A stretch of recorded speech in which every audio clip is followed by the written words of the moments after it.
How's everybody doing? My name is Anthony Brian Logan, and today we got to talk about affirmative action in college specifically. Also, some fake news from the New York Times. Now, in their defense, they did kind of put out a retraction statement, but it was not really a retraction statement. What it was, they put out a real article with real news in it after the first article that had the fake news in it.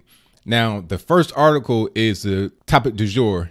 It is the main focus of what has been talked about all over the internets, all over TV, all over the radio airwaves, everywhere, because people took that article and they just extrapolated whatever they wanted to extrapolate from it to fit their own narrative and their own argument. People were saying that, oh, we're going to eliminate affirmative action.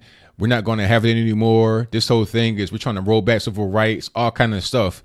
And the reason why this is being said about this article is because in the article, you see the headline talking about they're going to come after affirmative action. And inside the article, it says that Trump's DOJ is going to investigate whether white students are being discriminated against when it came to college admissions. Now, this whole thing was complete just fantasy. It was not real. It was a conclusion that was jumped to. In the article, if you read it, it says that, well, we really don't know what group is being targeted, but if any group has to be targeted for an investigation when it comes to being racially discriminated against, then it has to be white people, because it would not be any minority that is being discriminated against when it comes to affirmative action, because affirmative action is for them, which is not even really true, by the way. White women benefit the most from affirmative action, you see, because minority does not necessarily mean non-white. Minority can also refer to women or anybody that is not represented at a high level at a certain place. But I digress for now. So that was the whole thing they put out there. It was just totally false. Now, in the new news article they put out yesterday, it was revealed that it was actually a coalition of 64 Asian associations that filed a complaint in 2015 about being discriminated against when it came to college admissions. So that complaint was out there. It was sitting. It was being unattended. So now the DOJ was like, okay, let's get some resources together to be able to figure out what's going on with it and investigate. Right. That's what's going on.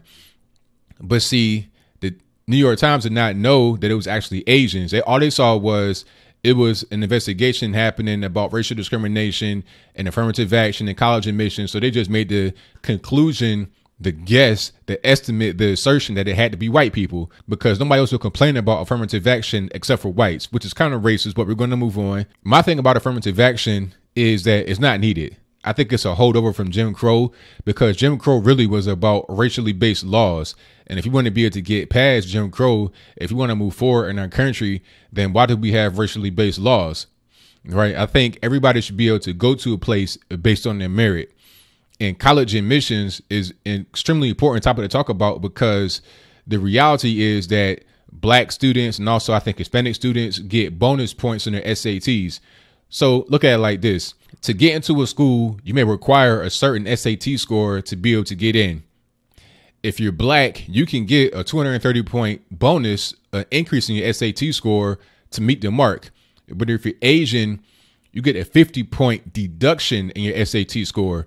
So somebody that's black that was well below the bar of academic performance in the SAT score will be able to get in before you, because you are getting an actual decrease. You may be overqualified. You may be 50 points above or like 49 points above the actual mark that you need to get in, but you get a deduction so you don't get in. And somebody that's well below the bar can go above you artificially. That right there is called discrimination, and it's unfair. You should be able to get into a place based upon your merit and nothing else. And my thing is this. Some people will say that, Anthony, how can you say that? You know, what about black someone to get into Harvard and Yale and Princeton? Without affirmative action, they wouldn't be able to do it. But my thing is, who cares where you go? It doesn't really matter where you go. If the name brand of the school, if it's prestigious or whatever, you got to be able to handle the work. It doesn't matter if you go to Harvard, Princeton, Yale, or whatever. If you go there and you're underqualified, see, the SAT score qualification is there for a reason, because people need to be able to meet a high bar of performance. And if you can't, you're going to struggle. And what ends up happening is that when you go to these places and you're struggling, you end up dropping out or picking a lesser major, If you went to a school that was more suited for you and your qualifications, your education level, you'll perform better and you'll end up doing better in life. Just because you don't go to a big name brand school like Harvard, Yale, Princeton, etc., does not mean you will not be successful in your life. You know, you could be a doctor, lawyer, engineer, or whatever at a school that does not necessarily have this big name recognition to it. You can go to a state school or whatever and probably end up spending less money. If not on scholarship, you can spend less money and still get a quality education. The prestigious programs, the advanced programs, are for advanced people. And if you're not advanced, you shouldn't be getting in there based upon, you know, artificial things, racial preferences. There's a book about that actually called Mismatch, and I'll link to that in the description box below. I implore everybody to read it. But that's pretty much my stance on it when it comes to college admissions. And to talk about white students being discriminated against, a lot of the reaction to this article that they put out first from the New York Times was that whites cannot be discriminated against. Look, racism knows no colors. There's no such thing as reverse racism or nothing. Racism is racism. It doesn't matter what color you are, where you come from, or whatever. You can be racially discriminated against. You can have racial attacks against you. You can have racial preferences against you. You can be racially preferred or racially not preferred. That can happen to anybody of any race, period. This whole thing about white people being immune to racism is racist in itself. It doesn't make any sense. And when I first heard the story, I was like, yeah, I'm sure there is some discrimination against whites, especially when talking about the workplace, because when talking about affirmative action, there's quotas. People will say that there's no quotas, but there are quotas. Because how do you really know if a quota is there or not? It may be kind of off the books and hush hush. You want to be able to comply with the EEOC, et cetera, et cetera. So you may put in internal quotas that are off the books that must be filled. And how are you going to feel about that if you are just a quota? If you go to a place and you're the only black person there, you're thinking in your mind, am I the only black person here because I'm good enough, I'm qualified, or is because they need to fill off a quota? That can torment you mentally. Who wants to be dealing with that? You want to go to a place because you're there based on your merit. And the same thing with school. School is not the place for these kind of social experiments when it comes to just putting anybody in there. A program has standards and it needs to be able to adhere to it. And that's pretty much all that it is. So the New York Times, you got to just tighten up, you know, do a little bit of research to find out what's going on. Because like I said, in the article, they said they did not know what race was being targeted for the investigation, what race made the complaint or whatever. But they just assumed that it was because affirmative action was involved and somebody was displeased with it, that it had to be white people. It couldn't be any so-called minority. Because what black person would be talking about being discriminated against? Or how about the Latinos? See, Asians are often forgotten in these kind of conversations. I saw this hashtag on Twitter the other day talking about black women's pay. I think I saw Tracy Ellis Ross retweet it, and she was talking about the pay gap between black women and white men, even though there is none between black men and black women. But I digress. She was saying between black women and white men. I'm like, okay, why not between black women and Asian men? Because it's higher than that of white men. Asians make more than whites in the U.S. So this whole minority argument doesn't make any sense. Oh, I'm minority, so I'm oppressed. Well, why do Asians perform better on the SATs and why do they make more than whites? At a certain point, we cannot use this whole minority excuse, this minority crush. We got to be able to get beyond that. And it just is what it is. Go to China, go to Japan, go to Korea, South Korea, of course. Just go there and see how advanced they are, see how intelligent they are, especially Japan. Oh my goodness, play the video games over there on regular. You know, I know it's kind of a weird way to talk about it, but no, seriously, like it'll tell you the level of intellectual capability that they have over there. Games that are very hard to us are like nothing to them. They go to school pretty much all year round. They end up at the end of their school careers, like K through 12, they end up taking like 2.5 more years of education into their brain because they're always in school and they have longer days. They are beyond us when it talks about education. So, of course, when they come over here, they're going to be the same way. Or it could be genetic, but I'm going to digress. I don't even want to go down that road. At the end of the day, I say let's make less assertions based upon zero facts. Let's gather all the facts, all the information, everything we can, and then make our assertion about what's going on.